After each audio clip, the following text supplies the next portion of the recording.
A new survey about Singapore workers shows something pretty unexpected, and it's all about Gen Z, and Gen Z.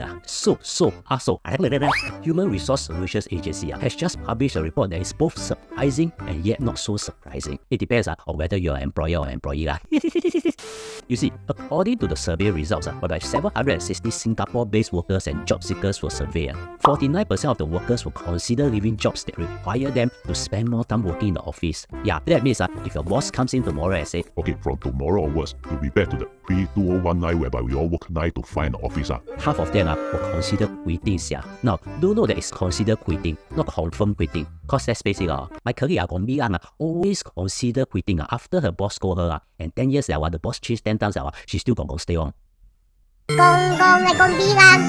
Unsurprisingly, mostly will be the youngsters, as about 69% of Gen Z will consider quitting, compared to about 44% to 47% of the rest of the generation. But why they? You see, according to the survey, a whopping 63% of them say that work from home is no regular for them, which means that work from home must be an option. If not, they won't work. Overall, across all generations, 46% say that there is no regular. If like that, I got a question. What the heck in the morning, the gym still there, and why I still cannot find a seat during lunch break?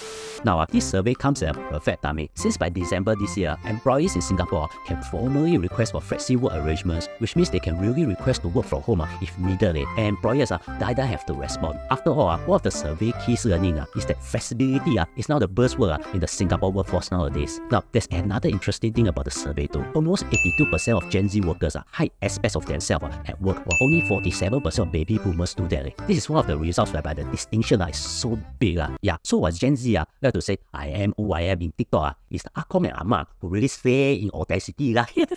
Now, why this happened? Is it because Gen Z have graduated with the end of the pandemic, so they are used to remote work, whereby they expect the remote work to continue when they start work? Maybe. But interestingly, a whopping 81% of Gen Z have already made changes to their life, thinking that flexible working arrangement will continue after the pandemic. So, if a traditional 9 to 5 office-based work comes, that is considered a disruption to their life. In other words, traditional 9 to 5 office-based work to them is not the norm. Flexible working arrangements are. Now, interestingly, it's not the Gen X or baby boomers who think that life will be back to normal after the pandemic. Instead, it's the millennials who are born between 1981 to 1996, mostly young parents. Maybe only you will rather face the boss scolding in the office instead of a baby crying at home.